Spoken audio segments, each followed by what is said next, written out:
So, what's up na naman mga kawali? Welcome back to my kitchen. Andito na naman tayo para matid sa inyo ng kawili-wiling video para magluto at mag-enjoy habang nanonood. Don't forget to subscribe, hit the bell button pag nagustuhan niya ating video, leave a thumbs up, kaya huwag tayo pawili-wili pa. Simulan na natin ulit to. Let's go! Zoom!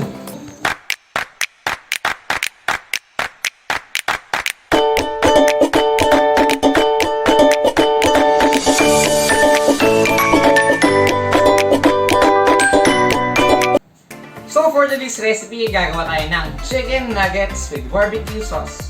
So ito yung mga ingredients na kailangan natin. Bread crumbs, butter, tomato ketchup, soy sauce, brown sugar, parsley, garlic, at seasoned ground chicken na kanina. Sinisunan sa salt, pepper, garlic powder, onion powder, at haluin na mabuti hanggang sa ma-incorporate lahat ng ingredients.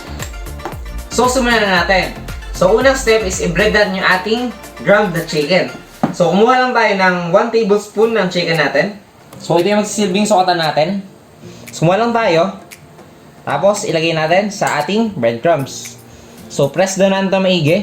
Coat natin ng breadcrumbs. So di na tayo gagamit ng egg dahil kusa nang didikit yung breadcrumbs natin sa ating chicken. So nagets nyo ba?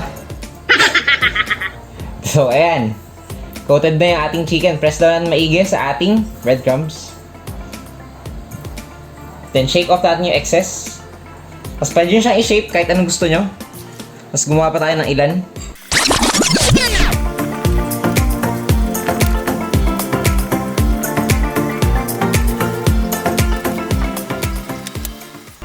So after natin magawa lahat ng chicken nuggets natin, is pwede natin ito i-shape kung ano mang gusto natin or anong nais natin.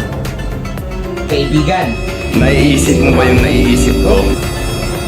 pwede tayong gumawa ng heart-shaped na nuggets. So, ayan. Bakit kaibigan? Anong nasa isip mo?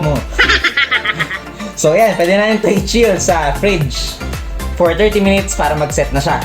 So, nuggets nyo ba? So, let's go.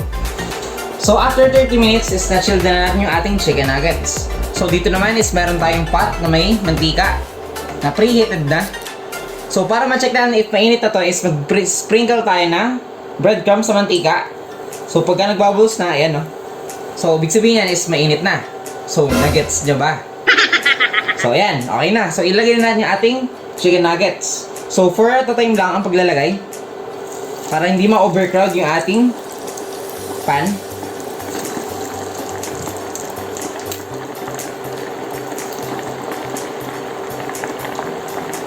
So, fry lang natin to for good 3 to 4 minutes or hanggang sa maging golden brown na yung ating chicken nuggets. Golden brown na yung ating chicken nuggets. So, set aside muna natin to sa isang chopping board. Then, fry pa natin iba pa nating chicken nuggets.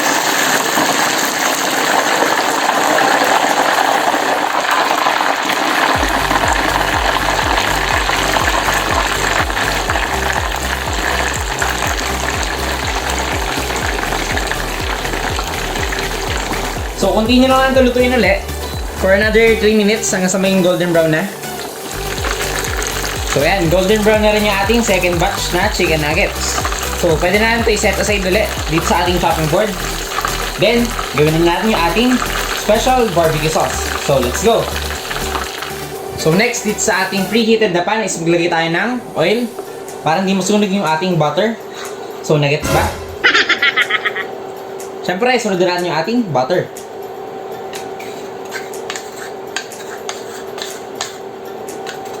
Ayan.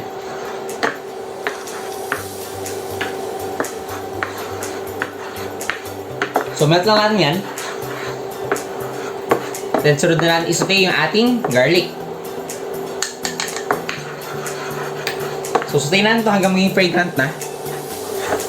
So, ayan. Next, sunod na natin yung ating ketchup.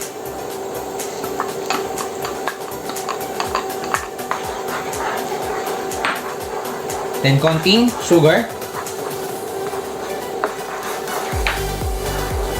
Lastly, yung ating soy sauce. So, haluin lang natin mabuti hanggang sa may incorporate na lahat ng ingredients. So, tapos na yung ating sauce. So that means pwede na tayong mag-serve. So let's go! So ayan, isalin na natin yung ating barbecue sauce sa ating utility bowl. So lagay lang natin dito.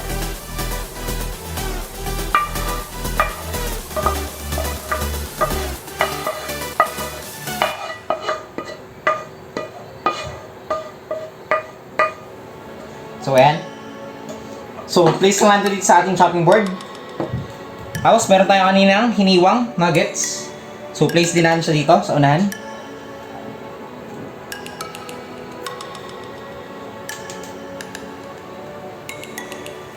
Then lastly is sprinkle natin to ng parsley.